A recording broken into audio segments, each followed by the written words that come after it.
எக்ஸ்க்ளூசிவா இன்னைக்கு நம்ம பார்க்கக்கூடியது விமன் ஹெல்த். முன்னாடி நம்ம வச்சிருந்த ஒரு ப்ராடக்ட் வந்து அயன் ஃபோலிக். பட் அதுக்கப்புறம் பெண்களோட ஆரோக்கியத்துல இன்னைக்கு எத்தனை விதமான மாறுதல்கள் ஏற்படுது, இதனால நிறைய பேர் பாதிக்கப்படுறாங்க. ஸோ அந்த பாதிப்புலேருந்து அவங்க மீண்டு ஒரு ஆரோக்கியமான ஒரு லைஃப் ஸ்டைல் அவங்க வாழணும் அப்படிங்கிற ஒரு காரணத்தினால்தான் இந்த விமன் ஹெல்த் கேட்டகரியில அடுத்தடுத்து நம்ம சில ப்ராடக்ட்ஸை கொண்டு வந்துருந்தோம்.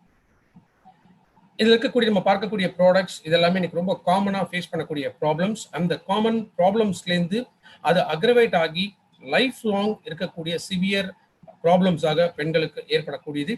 ஸோ அதுலேருந்து அவங்க பாதுகாத்து கொள்ள எந்த மாதிரியான ஒரு ப்ராடக்ட் செக்மெண்ட் இன்னைக்கு நம்ம கிட்ட இருக்குங்கிறது தான் இன்னைக்கு நம்ம பார்க்க போறோம்.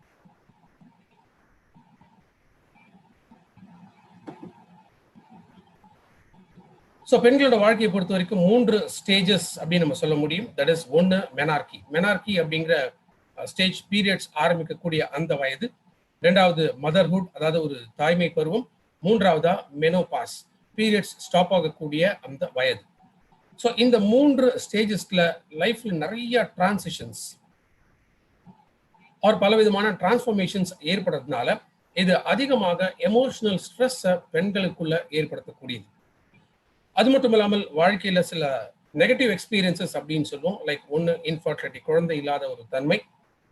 பெரிநேட்டல் லாஸ், பிறந்த குழந்தை இறந்து போகிறது. ஒரு சின்ன வயசுல கர்ப்பத்தில் இருக்கும்போதே குழந்தை இறந்து போகக்கூடியது. அடுத்ததா வறுமை. ஸோ ஆண்கள் பெண்கள் அப்படின்னு சொல்லக்கூடிய இந்த டிஸ்கிரிமினேஷன், பெண்களுக்கு எதிராக நடக்கக்கூடிய வயலன்ஸ், வேலையில்லாத திண்டாட்டம், தனிமைப்படுத்துதல், இந்த மாதிரி நிறைய காரணங்களால பெண்களோட ஆரோக்கியம் பாதிக்கப்படக்கூடியது. அந்த ஆரோக்கியம் பாதிப்புனால லைஃப் லாங் பல கஷ்டங்களை அவங்க சந்திக்க வேண்டியிருக்கு. ஸோ மென்சுரேஷன் அப்படிங்கிறது பெண்களோட லைஃப்ல ஒரு முக்கியமான ஒரு கட்டம். ஸோ மெனார்கி அப்படிங்கிற இந்த ஸ்டேஜ் இதுதான் பீரியட்ஸ் ஆரம்பிக்கக்கூடிய இந்த வயது. ஸோ பொதுவாக ஒரு 13-14 வயசுக்கு மேல இந்த பீரியட் ஸ்டார்ட் ஆகும். அது தொடர்ந்து ஒரு 45 வயசுக்கு மேல படிப்படியாக நிற்க ஆரம்பிச்சு 55 வயதுல பீரியட்ஸ் டோட்டலாக ஸ்டாப் ஆகும். இதுதான் மெனோபாஸ் அப்படிங்கிற ஸ்டேஜ். ஸோ ஆல்மோஸ்ட் இந்த மெனார்கிங்கிற ஏஜ்லேருந்து மெனோபாஸ் வரைக்கும் எத்தனையோ விதமான டிரான்ஸ்ஃபர்மேஷன்ஸ் நடக்கிறதுனால உடல் ரீதியாக, மன ரீதியாக, சமுதாய ரீதியாக எத்தனையோ விதமான பிரச்சனைகளை வந்து பெண்கள் ஃபேஸ் பண்றாங்க. ஈவன் தோ 13-14 வயசுக்கு மேல ஆரம்பிக்க வேண்டிய இந்த பீரியட்ஸ் இன்னைக்கு இருக்கக்கூடிய லைஃப் ஸ்டைல் மாடிஃபிகேஷன்ஸ்னால அதிக மன அழுத்தம் இருக்கக்கூடிய ஒரு காரணத்தினால ஈவன் சின்ன வயசுல, அதாவது 8-9 வயசுலாம் கூட இன்னைக்கு பெண்கள் ஏஜ் அட்டன் பண்ணிடுறாங்க. அப்போ அவங்க சந்திக்கக்கூடிய பலவிதமான பிரச்சனைகள் இன்னும் அட்வான்ஸ் ஆகி ஒரு 4 வருஷம் 5 வருஷம்ங்கிறது இன்னும் அட்வான்ஸாக கூட அவங்களுக்கு ஆரம்பிக்கக்கூடியது. ஸோ இந்த டிரான்ஸ்ஃபர்மேஷன்ஸ்ல எத்தனை விதமான மாற்றங்கள் அவங்க ஃபேஸ் பண்றாங்க, அதெல்லாம் எதிர்த்து போராடக்கூடிய சக்தி கட்டாயம் தேவைப்படுது. ஆனா நிறைய பெண்களுக்கு உடல் ரீதியாக அந்த சக்தி குறைவாக இருக்கக்கூடியது. 2வது ஹீமோகுளோபின் லெவல்ஸ் ரொம்ப குறைவாக இருக்கும். நோய் எதிர்ப்பு சக்தி ரொம்ப குறைவாக இருக்கும். அப்ப இதனால பேசிக்காக நோயை எதிர்த்து போராடக்கூடிய அந்த சக்தியும் ரொம்ப ரொம்ப குறைய ஆரம்பிக்குது. என்ன மாதிரியான நோய் தாக்கம் பெண்களுக்கு அதிகமாக இருக்கும்னா, ஒண்ணு அனீமியா, இரத்த சோகை அப்படின்னு சொல்லுவோம். எல்லார் உடம்புலையுமே சிகப்பணுக்கள், ரெட் பிளட் செல்ஸ், இதுதான் அந்த ஹீமோகுளோபினோட அளவை நிர்ணயிக்கக்கூடியது. ஸோ பெண்கள் பொறுத்த வரைக்கும் நார்மலா 12லேருந்து 14 grams per decilitre haemoglobin levels இருக்கும். பட் இன்னைக்கு இருக்கக்கூடிய லைஃப் ஸ்டைல சரியான நியூட்ரிஷன் கிடையாது, அதிக உழைப்பு நிறைய இருக்கு. ஸோ இது மாதிரி பல காரணங்களால ஹீமோகுளோபின் லெவல்ஸ் 8-9க்கு மேல இருந்தா பெரிய விஷயம். இப்போ ஹீமோகுளோபின் லெவல் ரொம்ப குறைவாக இருக்கிறதுனால ரத்த ஓட்டமும் குறைவாக இருக்கிறது. அதனால தான் இந்த ரத்த சோகை, அனீமியா அப்படிங்கிற ஒரு ப்ராப்ளம் ஏற்படக்கூடியது. அண்ட் எஸ்பெஷலி தாய்மை பருவத்தில் இருக்கக்கூடிய பெண்களுக்கு அனீமியா, ரத்த சோகை வரதுக்கான வாய்ப்புகள் உண்டு. அதே போல மாதாந்திர பீரியட்ஸ்னாலுமே பிளட் லாஸ் நிறைய இருக்கிறதுனாலுமே அனீமிக்கா ஆகக்கூடிய சான்சஸ் நிறைய இருக்கு. ஸோ டெலிவரி டயத்துலையுமே ஹெவி பிளட் லாஸ் இருக்கும். ஸோ இதனாலுமே வந்து ரத்த அளவு குறையறதுக்கான பாசிபிலிட்டிஸ் பெண்களுக்கு அதிகமாக இருக்கு. 2வது தைராய்டு. ஸோ தைராய்டுங்கிறது இந்த தொண்டை பகுதிக்கு மேல பட்டர்ஃப்ளை ஷேப்ல இருக்கக்கூடிய ஒரு ஆர்கன். தைராய்டு ஹார்மோன் இதுதான் நம்ம டோட்டல் பாடியோட மெட்டபாலிசமை கண்ட்ரோல் பண்ணக்கூடியது. ஸோ தைராக்சின் அப்படிங்கிற இந்த ஹார்மோனோட சுரப்பிகள் இது சரியான முறையில வேலை செய்யும். அப்ப தைராக்சின் ஹார்மோன் லெவல்ஸ் முக்கியமாக நம்ம தைராய்டு டெஸ்ட் பண்ணோம் அப்படின்னா இந்த TSH அப்படின்னு சொல்லுவோம், தைராய்டு ஸ்டிமுலேட்டிங் ஹார்மோன்.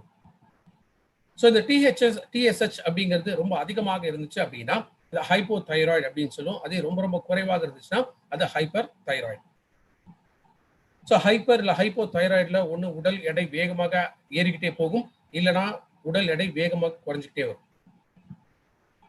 உடல் எப்போதுமே சோர்வுத்தன்மை அதிகமாக இருக்கும். தலைமுடி அடர்த்தி குறைய ஆரம்பிக்கும், முடி கால்கள்லாம் லூஸ் ஆகும். ஸோ தலைமுடி கொட்ட ஆரம்பிக்கும்.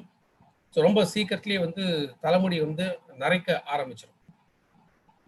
மசில் வீக்னஸ் இருக்கும். ஸோ ஸ்கின்ல பார்த்தீங்கன்னா ஒரு மாதிரி ஒரு ரேஷஸ் மாதிரி அதிகமாக ஃபார்ம் ஆக ஆரம்பிக்குது. ஜாயிண்ட் பெயின் வர ஆரம்பிக்கும். ஃபேஸ் எப்போதுமே ரொம்ப ஊதுனா மாதிரியாக இருக்கும். அண்ட் குரல் உடைய ஆரம்பிக்கும். ஸோ ஒரு தொண்டை கட்டின குரல் மாதிரி பேச ஆரம்பிச்சிடும், இல்லை ஒரு மாதிரி கரகரப்பான குரலுக்கு மாற ஆரம்பிச்சிடும். இது தைராய்டுல வரக்கூடிய காம்ப்ளிகேஷன்ஸ். ஸோ தைராய்டு கிளாண்டோட இம்ப்ராப்பர் ஃபங்க்ஷன்ஸ்னாலுமே உடம்புல பலவிதமான நோய்கள் ஏற்படலாம். அதனால இந்த எண்டோக்ரைன் சிஸ்டம் இது ரொம்ப ரொம்ப ஆரோக்கியமாக இருக்க வேண்டியது அவசியம். அடுத்து வரக்கூடியது கார்டியோவாஸ்குலர் டிசீசஸ். ஆண்களுக்கு அதிகமாக கார்டியோவாஸ்குலர் டிசீசஸ் வந்தாலும் பட் இன்னைக்கு இருக்கக்கூடிய காலகட்டத்தில் ஈவன் பெண்களுக்குமே இந்த ஹார்ட் ரிலேட்டட் ப்ராப்ளம்ஸ் வரக்கூடியது. பொதுவாக ஆண்களுக்கு வரக்கூடிய சிம்டம்ஸ் போல பெண்களுக்கு இருக்கிறது இல்லை. ஸோ பெண்களுக்கு இதயம் சம்பந்தப்பட்ட நோய்களுக்கான அறிகுறிகள் என்ன அப்படின்னா, ஒன்று செஸ்ட் பெயின், நெஞ்சில் அதிக வலி இருக்கும். அதே போல ஷோல்டர், முக்கியமாக லெஃப்ட் ஷோல்டர், இந்த ஷோல்டர் கை தூக்க முடியாது, இந்த மாதிரி பெயின் அதிகமாக இருக்கும். எப்போதுமே வயிறு புரட்டுற மாதிரி ஒரு ஃபீலிங் இருக்கும். மூச்சு திணறல் இருக்கக்கூடியது. ஸோ தலைவலி, ரொம்ப அதிகப்படியான ஒரு தலைவலி அண்ட் கண்டினியூஸாக இந்த தலைவலி இருந்துகிட்டே இருக்கும். அடிக்கடி மயக்கம், சோர்வு, கண் பார்வை கோளாறுகள், மூச்சு திணறல் அண்ட் யூரின்ல பிளட் போக ஆரம்பிக்கும். அந்த நெஞ்சில் ஒரு மாதிரி அடைச்ச மாதிரி ஒரு ஃபீல் ஏற்படும். ஸோ இதெல்லாம் பொதுவாக பெண்களுக்கு ஹார்ட் டிசீசஸ் வரதுக்கான இருக்கிறதுக்கான அறிகுறிகள். அடுத்ததா breast cancer. So breast cancer again இதுவும் ரொம்ப காமனா பெண்களுக்கு இருக்கக்கூடிய ஒரு ப்ராப்ளம். இது மெயினா மார்பகத்துல இருக்கக்கூடிய இந்த திசுக்கள்ல ஏற்படக்கூடியது. பொதுவா நம்ம உடம்பு அந்த 2வது ஸ்டேஜ் நான் சொல்லியிருக்கேன், அதாவது புட் அசைட் ஃபேஸ் அப்படின்னு சொல்லி. தட் இஸ் ஒன்ஸ் அந்த கிறிஸ்டலைசேஷன் ஆகும் பொழுது இது உடம்பு விட்டு வெளியில போகல, அந்த நச்சு பொருள்கள் வெளியில போகலாம், அது கட்டியாக மாறக்கூடியது. ஸோ இந்த கட்டிகள் இது கேன்சராகவும் மாறதுக்கான வாய்ப்புகள் ரொம்ப ரொம்ப அதிகம். பட் எல்லா கட்டியுமே கேன்சரா போகணும் அப்படிங்கிற நெசசிட்டி நிச்சயமாக இல்லை. ஸோ மார்பகத்திலயோ இல்லை அக்குள் பகுதியிலையோ அங்க திடீர்னு ஒரு சதை வளர்ச்சியோ இல்லை அங்க இருக்கக்கூடிய சதையில ரொம்ப ஒரு மாதிரி சாஃப்டா மாற ஆரம்பிச்சிடும். அதே போல கையை வச்சு அழுத்தி பார்த்தா ரொம்ப டிஷ்யூஸ் உள்ளுக்குள்ள போற மாதிரி இருக்கலாம். ஸோ எப்போ இந்த மாதிரி ஒரு சிம்டம் தெரிய ஆரம்பிக்குதோ இமீடியட்டா மேமோகிராஃப் எடுத்து செக் பண்ணணும். ஸோ ஒரு டாக்டரை கன்சல்ட் பண்ணிட்டு மேமோகிராம் எடுத்து பார்த்தோம்னா அது பிரஸ்ட் கேன்சர் இருக்கா இல்லையா அப்படிங்கிறத ஐடென்டிஃபை பண்ண முடியும். ஸோ இந்த மாதிரி டிஃப்ரெண்டா ஏதோ ஒரு சேஞ்சஸ் மார்பகத்தில் தெரிய ஆரம்பிச்சதுன்னா இமீடியட்டா மெடிக்கல் சூப்பர்விஷன் ஒரு மெடிக்கல் அட்டென்ஷன் எடுக்க வேண்டியது கட்டாயம். அடுத்து பெண்களில் இருக்கக்கூடியது polycystic ovarian disease or syndrome. So இந்த கண்டிஷன்ஸ்ல பிசிஓடியில் என்ன ஆகும்னா hormone levels especially estrogen and progesterone, இந்த 2 விதமான ஹார்மோன்ஸ்க்கு இம்பேலன்ஸ் ஏற்படும். ஸோ இந்த ஹார்மோனல் இம்பேலன்ஸ்னால இது பொதுவாக என்ன ஆகுது, சின்ன சின்ன கட்டிகள் மாதிரி கர்ப்பப்பையில உருவாக ஆரம்பிக்கும். இதுதான் பாலிசிஸ்டிக் ஓவேரியன் டிசீஸ் அப்படின்னு சொல்லுவோம். என்ன காரணங்கள்னால இது ஏற்படுது, இந்த கட்டிகள் ஏற்படுது அப்படின்னா, இன்ஃபேக்ட் ஒரு ஆர்டிகல் நான் படித்தேன். ஒரு காலத்துல முக்கியமா பெண்களுக்கு அந்த ஒரு ஏஜை தாண்டும் பொழுது ஒன்று தாவணி யூஸ் பண்ணும், இல்லை அதுக்கப்புறம் புடவை யூஸ் பண்ணுன்னு சொல்லுவோம். பிகாஸ் எஸ்பெஷலி நம்மளுடைய தொப்புள் பகுதி அப்டமன், ஸோ இங்க இந்த ஏர் சர்க்குலேஷன் அப்படிங்கிறது இங்க ஃப்ரீயா இருக்கும். பொதுவாக நான் ஹீட் ரிலீஸ் ஆகிறது தான் இந்த தொப்புள் பகுதியிலேருந்து. இன்னைக்கு இருக்கக்கூடிய மாடர்ன் ட்ரெஸ் அப்படின்னு சொல்லக்கூடிய டைட்டா ஜீன்ஸ் போடுறதோ இல்லை ஃபுல்லாக கவர் பண்ணக்கூடிய சுடிதார், இந்த மாதிரி நிறைய ட்ரெஸ்னால என்ன ஆகுதுன்னா இந்த ஹீட் வெளியில ரிலீஸ் ஆகிறது இல்லை. இதுதான் என்ன ஆகுது, உள்ள ஓவரீஸ்ல போய் கட்டிகளாக மாறக்கூடியது. ஸோ பாலிசிஸ்டிக் ஓவேரியன் டிசீஸ் இந்த கண்டிஷன்ஸ் இது ஏற்படும் போது இதோட சிம்டம்ஸ் அறிகுறிகள் என்ன ஆகும்னா, ஸோ மீசை வர ஆரம்பிக்கலாம், தாடையில முடி வர ஆரம்பிக்கலாம், திடீர்னு ஓவரா வெயிட் ஏற ஆரம்பிக்கும். ஸோ பீரியட்ஸ் இர்ரெகுலர் சைக்கிள்ஸ் வர ஆரம்பிக்கலாம். பீரியட்ஸ் டைம்ல அதிகமாக ப்ளீடிங் ஆக ஆரம்பிக்கும். அதே போல அதிக வலி இருக்கக்கூடியது. ஸோ ஒரு மாதிரி ஒரு மன அழுத்தம், தடுமாற்றம் இதெல்லாமே ஏற்படக்கூடியது. அண்ட் ஃபர்டிலிட்டி, தாய்மை பருவம் ஏற்படுத்தியும் நிறைய சிக்கல்கள் வரக்கூடியது. ஆஸ்டியோபோரோசிஸ் அப்படிங்கிறது எலும்புகளோட தேய்மானம். ஆஸ்டியோ அப்படிங்கிறது எலும்புகள், போரஸ் என்றால் உடையக்கூடிய. ஸோ ரொம்ப ஈஸியா ஃப்ராக்சர் ஆகக்கூடிய ஒரு தன்மைக்கு மாறக்கூடியதான் இந்த ஆஸ்டியோபோரோசிஸ் அப்படிங்கிற கண்டிஷன். ஆண்கள் விட பெண்களுக்கு அதிகமாக இந்த ஆஸ்டியோபோரோசிஸ்னால பாதிக்கப்படுறாங்க.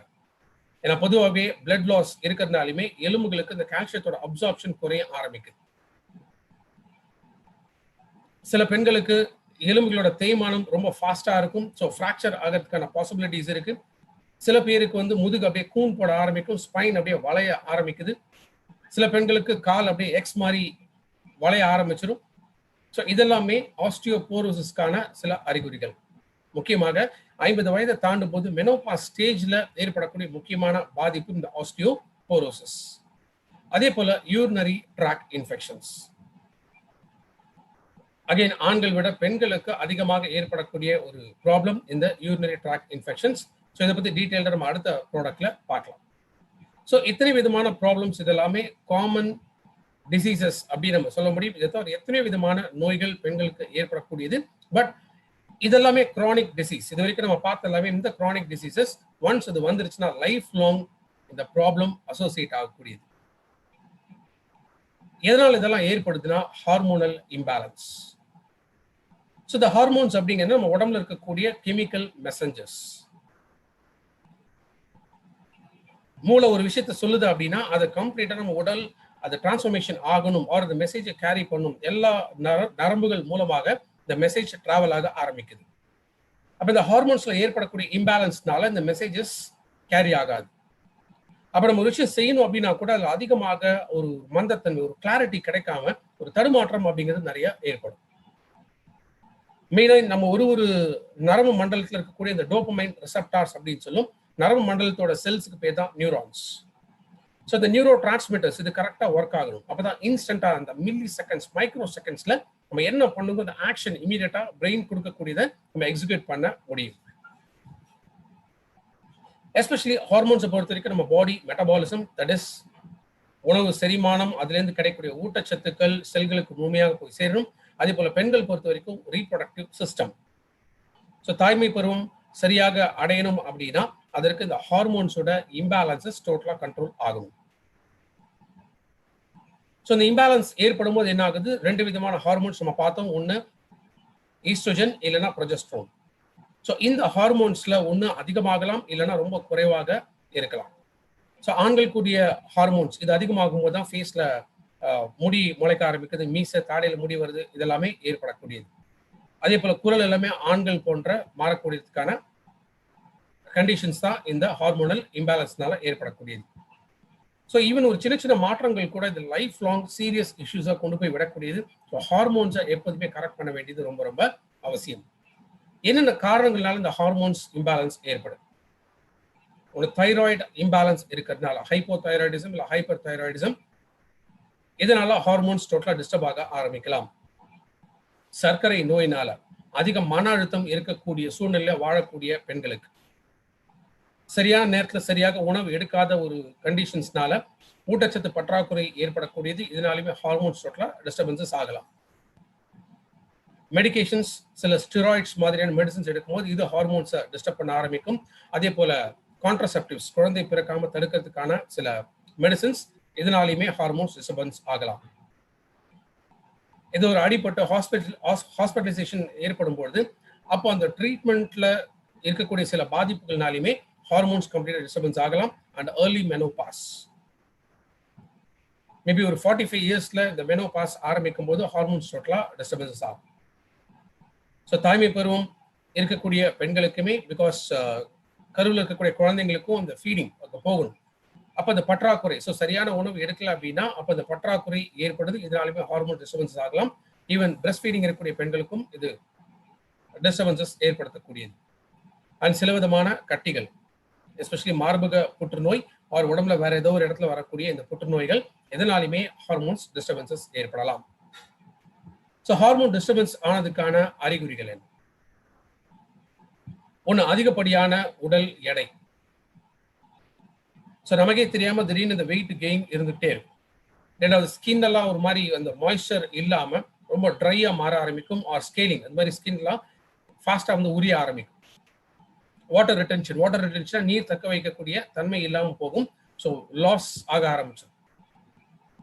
அதிக வலி இருக்கும், எஸ்பெஷலி பீரியட்ஸ் டைம்ல இருக்கும்போது அதிக வலி இருக்கும். ஸோ மசில்ஸ் எல்லாமே வந்து அப்படியே ஸ்டிஃபா மாற ஆரம்பிச்சிடும். ஸோ அதிக மசில் ரிலாக்ஸேஷன் இருக்காது. சின்ன நார்மலா ஒரு பாத்திரம் தூக்கணும் அப்படின்னா கூட மசில்ஸ் வந்து உடனே பிடிக்க ஆரம்பிக்கும். ஜாயிண்ட்ஸ்ல அதிகமாக வீக்கம் ஏற்படக்கூடியது. அதிக மன அழுத்தம், நரம்பு தளர்ச்சி, தடுமாற்றம், ஒரு மாதிரி ஒரு இரிட்டேஷன், இது எல்லாமே ஹார்மோன் இம்பேலன்ஸோட அறிகுறிகள். ஸோ ரொம்ப குறைவாக இருக்கக்கூடிய செக்ஷுவல் டிரைவ், குழந்தை உருவாகாத ஒரு கண்டிஷன். ஸோ ஹெவி பீரியட்ஸ் இல்லை இரெகுலர் பீரியட்ஸ், ஆர் 2 மாசம் 3 மாசத்துக்கு ஒரு முறை வரக்கூடிய மிஸ்ட் பீரியட்ஸ், இந்த மாதிரியும் ஏற்படலாம். ஸோ முகத்துல தாடையில எக்ஸஸா வந்து முடி வளர ஆரம்பிச்சாலும் இது ஹார்மோன்ஸ் இம்பேலன்ஸோட அறிகுறிகள். ஸோ முகப்பரு ஏற்படக்கூடியது, மார்பிலுமே அங்கங்க சின்ன சின்ன கட்டிகள் ஏற்படலாம். ஸோ தலைமுடி அடர்த்தி குறைய ஆரம்பிக்கும், தலைமுடி கொட்ட ஆரம்பிக்கலாம், ஆர் ஈவன் சீக்கிரமே வந்து தலைமுடி நரைக்க ஆரம்பிக்கலாம். ஸோ ஸ்கின் அப்படியே திடீர்னு கருப்பாக மாற ஆரம்பிக்கும். எஸ்பெஷலி கழுத்து பகுதியில் இருக்கக்கூடிய ஸ்கின் எல்லாமே டோட்டலா ஹார்மோன் இம்பேலன்ஸ்னால அப்படியே ஒரு மாதிரி க்ரீஸ் மாதிரி ஃபார்ம் ஆயிடும். R even vaginal dryness. So இது மாதிரி ஏதோ ஒரு அறிகுறிகள் இருந்துச்சுன்னா அது நம்ம உடம்புல ஹார்மோன்ஸ் இம்பேலன்ஸ் இருக்கிறதுக்காக காட்டக்கூடியது. அதனாலதான் இந்த ஹார்மோனல் இம்பேலன்ஸ்னால இன்னைக்கு அதிகப்படியாக பெண்கள் பாதிக்கப்படுறதுனால நம்ம லான்ச் பண்ண product Vestige Shatavari max. Shatavari அப்படிங்கிறது தண்ணீர் விட்டான் அப்படின்னு சொல்லக்கூடிய ஒரு மூலிகை. ஷதாவரிய குவீன் ஆஃப் ஹெர்ப்ஸ் அப்படின்னு சொல்லுவாங்க. இன்ஃபேக்ட் கேனடர்மாவை கிங் ஆஃப் ஹெர்ப்ஸ் அப்படின்னு சொல்லுவோம். அதே போலதான் ஷதாவரிய குவீன் ஆஃப் ஹெர்ப்ஸ். பல ஆயிரம் ஆண்டுகளுக்கு முன்னாடி பெண்களோட ஆரோக்கியத்திற்கு முக்கியமான ஒரு டானிக்காக, எஸ்பெஷலி ஹார்மோன் இம்பேலன்ஸை கண்ட்ரோல் பண்ணக்கூடியதுக்காக இந்த ஷதாவரியை பயன்படுத்திட்டு வந்திருக்காங்க. குறிப்பாக பெண்கள் தாய்மை பருவம் அடையல அப்படின்னா அந்த ஹார்மோன் லெவல்ஸை பேலன்ஸ் பண்றதுக்காக, ரத்த ஓட்டத்தை சீர் பண்றதுக்காக, நரம்பு சம்பந்தப்பட்ட பிரச்சனைகள் ஏற்படாமல் தடுக்கிறதுக்காக ஷதாவரியை பயன்படுத்தி வந்திருக்காங்க. ஷதாவரியில சாப்போனன் அப்படிங்கிற முக்கியமான ஒரு பொருள் அதுல இருக்கு. இது ஈஸ்ட்ரோஜனை ரெகுலேட் பண்ணக்கூடியது. ஏன்னா பெண்களோட ஹார்மோன்ஸ் ஈஸ்ட்ரோஜன் லெவல்ஸ் இம்பேலன்ஸ் ஆகும்போது எத்தனை விதமான காம்ப்ளிகேஷன்ஸ் ஏற்படலாம். ஸோ எல்லா வயதுல இருக்கக்கூடிய பெண்களுக்கு இந்த மெனார்கி ஸ்டேஜ்ல இருக்கலாம், இல்ல தாய்மை பருவம் இருக்கக்கூடிய ஸ்டேஜ் இருக்கலாம், இல்ல மெனோபாஸ் அடையக்கூடிய அந்த ஸ்டேஜ் இருக்கலாம். இந்த மாதிரி டிஃப்ரெண்ட் ஸ்டேஜஸ்ல அவங்க ஆரோக்கியம் பாதிக்கப்படாமல் முக்கியமாக ஹார்மோன் லெவல்ஸை கண்ட்ரோல் பண்ணக்கூடியதான் இந்த ஷதாவரி. ஸோ ஷதாவரி மேக்ஸ் அப்படின்னு சொல்றதுக்கான காரணம் இதுல வெறும் ஷதாவரி மட்டும் இல்லை, அது கூட இன்னும் 2 இன்கிரீடியன்ஸ் இதுல இருக்கு. ஒன்னு அசோகா, இன்னொன்னு லிகோரைஸ். ஷதாவரி தண்ணீர் விட்டான் அப்படிங்கிற இந்த மூலிகை முக்கியமாக ஈஸ்ட்ரோஜன்கிற ஹார்மோன் இம்பேலன்ஸை பேலன்ஸ் பண்ணக்கூடியது. ஸோ ஒன்ஸ் இந்த ஹார்மோன்ஸ் இது பேலன்ஸ் ஆயிடுச்சுன்னா பொதுவாக பெண்களுக்கு இருக்கக்கூடிய கேரக்டரிஸ்டிக்ஸ் இதை மெயின்டைன் பண்ண முடியும். இதுல ஏற்படக்கூடிய இம்பேலன்ஸ் மேபி ஆண்களுக்குரிய கேரக்டரிஸ்டிக்ஸாக மாறலாம், ஈவன் தாய்மை பருவம் ஏற்படாமல் டிலே ஆகலாம், பீரியட்ஸ் இரெகுலர் சைக்கிள்ஸாக ஏற்படலாம். ஸோ ஷதாவரி எடுக்கிறதுனால செரிமான சம்பந்தப்பட்ட பிரச்சனைகள் வராமல் தடுக்க முடியும். அதே போல ரீப்ரொடக்ஷன் சிஸ்டம். ஸோ கரெக்டா அந்த ஏஜ்ல தாய்மை பருவம் அடையறதுக்கு ஹார்மோன்ஸ் கரெக்ட் ஆகணும். அதனால ஷதாவரி முக்கியமான ஒரு இன்கிரீடியன்ட். 2வது அசோகா. அசோக மரத்திலிருந்து எடுக்கக்கூடிய அந்த மரப்பட்டை, அதுதான் அசோகாங்கிற இந்த மூலிகை. இது எஸ்பெஷலி மெனரேஜியா அண்ட் மெட்ரேஜியா அப்படின்னு சொல்லக்கூடிய பீரியட்ஸ் டைம்ல வரக்கூடிய பாதிப்புகளை தடுக்கக்கூடியது. சில பேருக்கு ஃபர்ஸ்ட் டே ஹெவி ப்ளீடிங் இருக்கலாம், அதுக்கப்புறம் ப்ளீடிங் வந்து படிப்படியாக குறைய ஆரம்பிச்சிடும். ஆர் சம்டைம்ஸ் முதல் நாள் இருக்கக்கூடிய ப்ளீடிங் அடுத்த நாள்ல இருந்து ப்ளீடிங் இருக்காது. ஒன்று ஹெவி ப்ளீடிங் இல்லைன்னா ரொம்ப குறைவான ப்ளீடிங் இருக்கலாம். சம்டைம்ஸ் சில பேருக்கு என்ன ஆகும்னா 5 to 10 days வரைக்கும் கூட இந்த ப்ளீடிங் கண்டினியூ ஆகலாம். சில பேருக்கு ஃப்ரீக்வன்சி இன்க்ரீஸ் ஆகும். 15 days 20 daysக்குள்ளெல்லாம் திரும்ப பீரியட்ஸ் ஆர் ப்ளீடிங் வந்து ஸ்டார்ட் ஆக ஆரம்பிக்கும். இதான் மெனரேஜியா அண்ட் மெட்ரேஜியா அப்படின்னு மெடிக்கல் டேர்ம்ல நம்ம சொல்லுவோம். ஸோ இந்த ப்ளீடிங் டிசார்டர்ஸ் தடுக்கிறதுக்காக ரெகுலர் பீரியட்ஸ் சைக்கிள்ஸை மெயின்டைன் பண்றதுக்காக இந்த அசோகா எஃபெக்டிவான ஒரு இன்கிரீடியன்ட். அதே மாதிரி மென்ஸ்ட்ருவல் கிராம்ப்ஸ். பொதுவாக பீரியட்ஸ் டைம்ல என்ன ஆகும்னா அந்த யூட்ரின் கான்ட்ராக்ஷன் ஏற்படுறதுனால அதிக ரத்தப்போக்கு இருக்கிறதுனால அடி வயிறுல தொடர்ந்து வலி இருந்துகிட்டே இருக்கும். எக்ஸசிவா டயர்ட்னஸ் வந்து ஏற்படும். இதை தடுக்கக்கூடியது அசோகா. மூன்றாவது லிகோரைஸ். லிகோரைஸ்ங்கிறது அதிமதுரம். பெண்களுக்கு கருமுட்டைகள் சரியான நேரத்தில் இந்த உருவாகிறதுக்கு பேலன்ஸ் பண்ணக்கூடியது லிகோரைஸ். பீரியட் சைக்கிள்ஸை ரெகுலரைஸ் ஆகும். பிகாஸ் 28 டேஸ் அப்படிங்கிறது நார்மல் சைக்கிள். அதை பேலன்ஸ் பண்ணக்கூடியது liquorice. Polycystic ovarian disease or syndrome, இந்த கண்டிஷன்ஸ்ல கருப்பைகள் சுத்தி இருக்கக்கூடிய அந்த நீர்க்கட்டிகளை அகற்றக்கூடிய தன்மை இதில் இருக்கு. Especially menopause. ஸோ 50-55 இயர்ஸ்ல மெனோபாஸ் ரீச் ஆகிறது தான் கரெக்டான வயது. சில பேருக்கு ப்ரீமெச்சூர் மெனோபாஸ் ஏற்படலாம். ஈவன் அந்த irregular cycles or premature menopause, இதை ஸ்ட்ரீம்லைன் பண்ணக்கூடியது லிகோரைஸ்.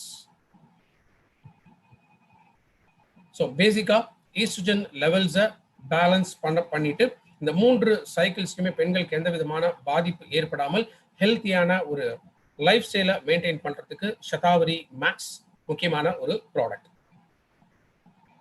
சதாவரி மேக்ஸ்ல இருக்கக்கூடிய பெனிஃபிட்ஸ், இந்த 3 பவர்ஃபுல்லான இன்கிரீடியன்ஸ் சதாவரி மேக்ஸ்ல இருக்கிறதுனால, ஸோ ஃபர்ஸ்ட் திங் தாய்மை பருவம், பிரெக்னன்சி கரெக்டா ஏற்படும். ஸோ பிரெக்னன்சி ஏற்படுறதுக்கு என்ன, முதல்ல பீரியட் சைக்கிள்ஸ் ரெகுலரைஸ் ஆகும். ஸோ ஹார்மோன்ஸ் ரெகுலரைஸ் ஆகும். Especially mood swings. Mood swings அப்படிங்கிறது ஒரு மனநிலை தடுமாற்றம் ஏற்படக்கூடியது. சில சமயம் ரொம்ப சந்தோஷமா இருக்கும், சில சமயம் பயங்கர ஒரு மாதிரி ஒரு இரிட்டேஷன் இருக்கும். ஸோ இந்த மூட் ஸ்விங்ஸ் இதை பேலன்ஸ் பண்ணக்கூடியது எப்பவுமே ஒரு பாசிட்டிவ் மைண்ட் செட், ஒரு சுறுசுறுப்பு, ஒரு தெம்பு இது உடம்புல கொடுக்கக்கூடியது சதாவரி மேக்ஸ். ஸோ மெனோபாஸ் டைம்ல ஏற்படக்கூடிய டிப்ரெஷன், மன அழுத்தம் ரொம்ப அதிகமாக இருக்கும். ஸோ ரொம்ப லோன்லியா ஃபீல் பண்ணுவாங்க. ஸோ அந்த கண்டிஷன்ஸ்லையுமே ஹார்மோன் இம்பேலன்சஸை கண்ட்ரோல் பண்ணக்கூடியது சதாவரி மேக்ஸ். பிரெஸ்ட் ஃபீடிங் பண்றவங்களுக்கு இன்ஃபேக்ட் தாய்ப்பால் சுரக்கல இல்லை ரொம்ப குறைவாக இருக்கு அப்படின்னா சதாவரி மேக்ஸ் அதை இன்னும் என்ஹான்ஸ் பண்ண முடியும். பிகாஸ் கேலக்டகோக் அப்படின்னு சொல்லுவோம். இதுதான் முக்கியமாக இந்த லாக்ரிமல் செல்ஸ். ஸோ அதை என்ஹான்ஸ் பண்றதுனால தாய்ப்பால் சுரக்கிறதுக்கும் சதாவரி மேக்ஸ் ரெக்கமெண்ட் பண்ணலாம். ஸோ ஹெல்த்தியான எனர்ஜி லெவல்ஸ், நல்ல ஸ்டாமினா இருக்கக்கூடியது, உடம்புல அந்த பவர், அந்த தெம்பு அப்படிங்கிறது எப்போதுமே இருக்கும். அண்ட் சதாவரி பொறுத்த வரைக்கும் இது one of the best adaptogen. So adaptogen அப்படின்னு நம்ம பார்க்கும்போது எவ்வளோ காலம் எவ்வளோ அளவு சாப்பிட்டாலும் எந்த விதமான பக்க விளைவுகள் அதனால ஏற்படாது. ரெண்டாவது, குறிப்பிட்ட ஒரு உடல் உறுப்புகளுக்கு மட்டும் இல்லாமல் உடல் முழுக்க ஆரோக்கியத்தை கொடுக்கக்கூடியதான் சதாவரி மேக்ஸ். ஸோ இது முக்கியமாக பிசிக்கல் அண்ட் எமோஷனல் ஸ்ட்ரெஸ், உடல் ரீதியாக மன ரீதியாக ஏற்படக்கூடிய மன அழுத்தத்தை குறைக்கக்கூடியது. ஸோ செரிமான சக்தியை அதிகப்படுத்தும், ஊட்டச்சத்துக்களோட பற்றாக்குறையை குறைக்கக்கூடியது. ஸோ போதுமான அளவுக்கு செல்களுக்கு தேவைப்படக்கூடிய ஊட்டச்சத்துக்களை டிரான்ஸ்போர்ட் பண்ணக்கூடியது. முக்கியமாக சதாவரி மேக்ஸ் நோய் எதிர்ப்பு சக்தியும் அதிகப்படுத்தும். ஸோ சதாவரி மேக்ஸ் ஒரு நாளைக்கு 3 கேப்சூல் சாப்பிட்ட பிறகு எடுத்துட்டு வரணும். பொதுவாக 3 வேளைக்கு ஒரு கேப்சூல் சாப்பிட்ட பிறகு எடுத்துட்டு வர்றது நல்லது. பொதுவாக 90 கேப்சூல்ஸ் ஒரு கண்டெய்னர்ல இருக்கு. ஒரு நாளைக்கு 3 அப்படின்னா ஒரு மாசத்துக்கான டோசேஜ் உங்களுக்கு கரெக்டா இருக்கும். 460 தான் அதோட டிஸ்ட்ரிபியூட்டர் பிரைஸ். 15.33 point value.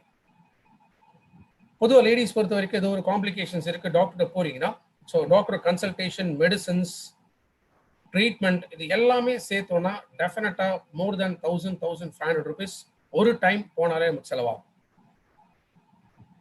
இதனால மெயினா ஏற்படக்கூடியது ஹார்மோன் இம்பேலன்ஸ்னால ஏற்படக்கூடியது, or emotional stress or physical stress, இதனால இந்த பாதிப்புகள் ஏற்படலாம். பட் சதாவரி எப்போ ஹார்மோன் டிஸ்டர்பன்சஸை ஸ்ட்ரீம்லைன் பண்ணி அந்த பெண்களுக்கான கேரக்டரிஸ்டிக்ஸ் இதை ப்ராப்பரா மெயின்டைன் பண்ண ஆரம்பிக்குதோ அப்போ உடல்ல ஏற்படக்கூடிய இந்த நோய்களையுமே குறைக்க முடியும். பொதுவாக சொல்லுவோம், an apple a day keeps the doctor away. ஒரு நாளைக்கு ஒரு ஆப்பிள் சாப்பிட்டா டாக்டர் கிட்ட போவானா அப்படின்னு சொல்லி. இது பழமொழி, பழைய மொழி.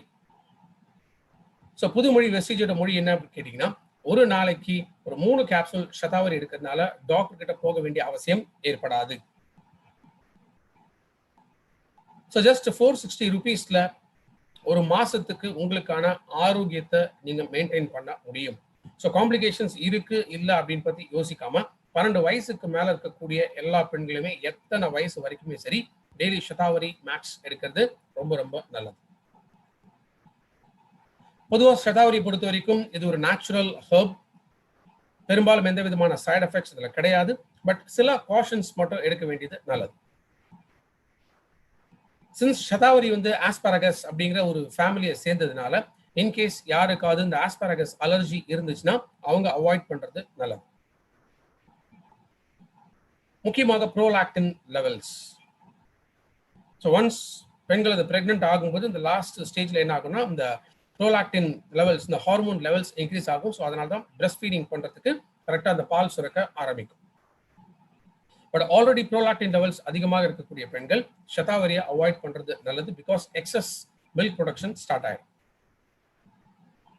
மெயினா 3 விதமான தோஷங்கள் வாதம், பித்தம், கபம் அப்படின்னு நம்ம சொல்லுவோம்.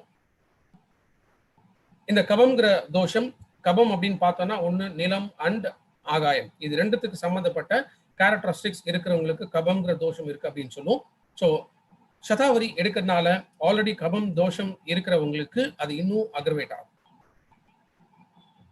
ஸோ அதை பேலன்ஸ் பண்ணணும். ஸோ அந்த மாதிரி கண்டிஷன்ஸ் இருக்கிறவங்க சதாவரியை அவாய்ட் பண்றது நல்லது. ஸோ இது ஒரு நேச்சுரல் ஹெர்ப் அப்படிங்கிறதுனால இன்கேஸ் ஸ்பெசிஃபிக்கா உங்களுக்கு ஏதாவது காரணத்தை எடுக்கணும் அப்படின்னா டாக்டர்ஸை கன்சல்ட் பண்ணிட்டு கூட தாராளமாக சதாவரி மேக்ஸ் எடுத்துட்டு வரலாம்.